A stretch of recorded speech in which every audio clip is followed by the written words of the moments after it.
Assalamualaikum warahmatullahi wabarakatuh.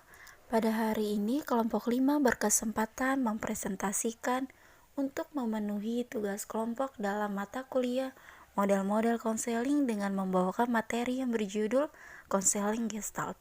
Saya akan memperkenalkan anggota kelompok 5. Yang pertama ada Hafiz Nazarudin Gofur, kedua Leni Widiawati Anggraini, ketiga Raihan Fuadi, keempat Risa Wijayanti.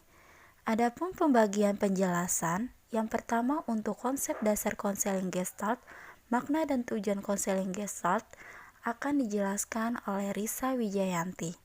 Yang kedua, untuk penjelasan proses dan teknik konseling Gestalt, karakteristik dan aplikasi akan dijelaskan oleh Hafiz Nazarudin Gofur. Yang ketiga, peran dan tugas konselor akan dijelaskan oleh Leni Widiawati Anggraini. Yang keempat, untuk penjelasan kelemahan dan kelebihan akan dijelaskan oleh Raihan Fuadi. Mari kita mulai presentasi pada hari ini. Di sini saya mau menjelaskan konsep dasar konseling Gestalt. A. Suatu dorongan pokok yang menyebabkan manusia seperti ini adalah dorongan untuk beraktualisasi diri atau dorongan untuk mewujudkan diri. Satu-satunya hal yang dapat diketahui adalah bahwa pada diri seorang ada dua keinginan, dan keinginan itu berada dalam konflik. B. Perkembangan kepribadian merupakan hasil perjuangan individu untuk menyeimbangkan keinginan-keinginan yang ada pada dirinya yang seringkali berada dalam konflik. C. Keberadaan individu yang normal, yaitu kalau ada keseimbangan antara self and self-image dan melihat keharusan dari lingkungan, serta tuntutan lingkungan. Dengan demikian, sebaliknya, individu yang salah sesuai adalah individu yang tidak seimbang antara self and self-image-nya. Makna dan tujuan konseling Gestalt. Tujuan konseling Gestalt adalah mengintegrasikan kepribadian individu itu. Karena orang yang bermasalah pada dasarnya adalah terpisahnya self and self-image-nya. Jadi, tujuan konseling adalah agar individu itu mampu mengatur dirinya sendiri atau disebut striving to be.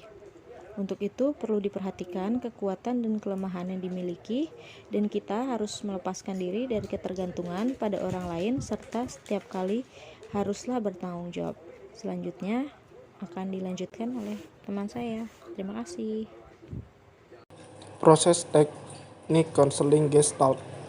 Yang pertama yaitu ada pengawalan konseling, yaitu yang menggarap pengawalan proses dan dilakukan usaha sehingga klien sendiri yang berusaha mengadakan perubahan pola diri sendiri. Selanjutnya, konselor selalu berusaha untuk merangsang dan menghidupkan tanggung jawab klien terhadap tingkah lakunya sendiri.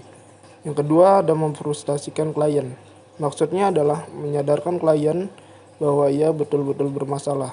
Lakukan terus-menerus sampai ia itu bertemu muka dengan kesulitan-kesulitan yang dihadapinya itu. Yang ketiga ada mengarahkan klien untuk mengalami sendiri. Maksudnya itu konselor berusaha agar klien mengalami langsung terhadap apa-apa yang dikemukakannya. Dalam hal ini, konselor dapat menggunakan teknik-teknik khusus.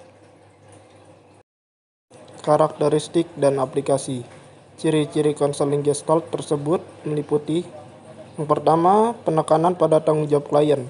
Konselor menekankan bahwa konselor bersedia membantu klien, namun kesemuanya itu tidak akan bisa mengubah klien tanpa klien mau membantu dirinya juga. Yang kedua, berorientasi pada masa sekarang dan di sini. Dalam proses konseling, konselor tidak merekonstruksikan masa lalu klien ataupun motif-motif tidak sadar sebagaimana yang dilakukan konseling psikoanalisis. Yang ketiga, berorientasi eksperiensial. Konselor meningkatkan kesadaran klien tentang diri sendiri dan masalah-masalahnya, sehingga dengan demikian klien mengintegrasikan kembali dirinya. Yang keempat, konseling Gestalt memahami manusia sebagai wujud dari keseluruhan, dan manusia itu mampu mengatur diri sendiri. Yang kelima, masalah-masalah yang dialami manusia itu pada dasarnya disebabkan oleh ketergantungan yang terlalu banyak pada faktor-faktor luar dan kurang berkembangnya mekanisme pengaturan diri sendiri. Yang keenam, tugas konseling adalah mengembalikan kemampuan klien untuk betul-betul menyadari diri sendiri dan lingkungan. Yang ketujuh, konseling Gestalt dapat diaplikasikan pada masalah-masalah kecenderungan keluarnya individu dari dunia di sekitarnya. Peran konselor yang pertama memfokuskan pada perasaan klien, kesadaran pada saat yang sedang berjalan, serta hambatan terhadap kesadaran.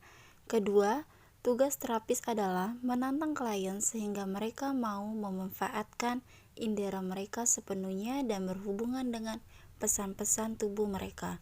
Ketiga, menaruh perhatian pada bahasa tubuh klien sebagai petunjuk nonverbal. Keempat, secara halus berkonfrontasi dengan klien guna untuk menolong mereka menjadi sadar akan akibat dari bahasa mereka.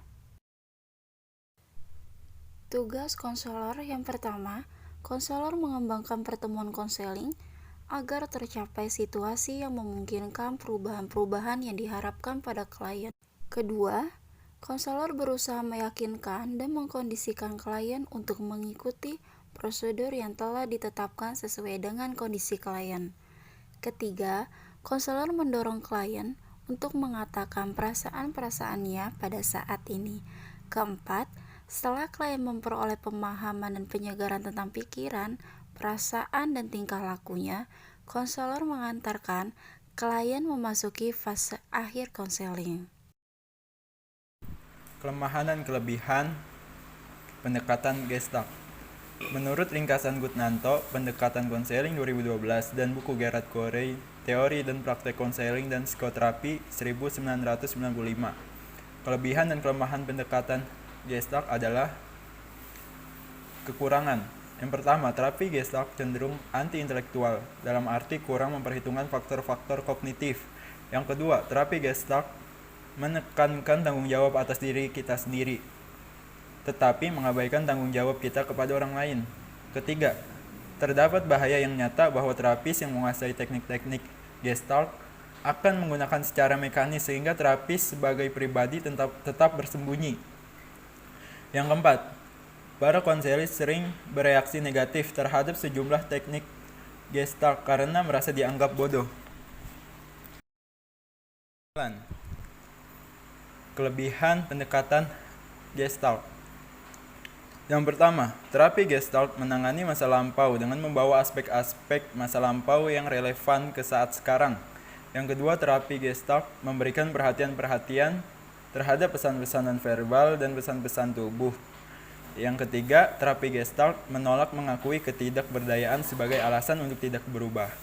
Yang keempat, terapi Gestalt meletakkan penekanan pada konseli untuk menemukan makna dan penafsiran-penafsiran sendiri. Yang kelima, terapi Gestalt menggairahkan hubungan dan mengungkapkan perasaan langsung, menghindari intelektualisasi abstrak tentang masalah konseli. Baik, sekian presentasi dari kelompok 5 yang berjudul Konseling Gestalt. Mohon maaf jika ada kesalahan penyampaian atau informasi yang belum sesuai. Terima kasih sudah menonton dan mendengarkannya hingga akhir. Wassalamualaikum warahmatullahi wabarakatuh.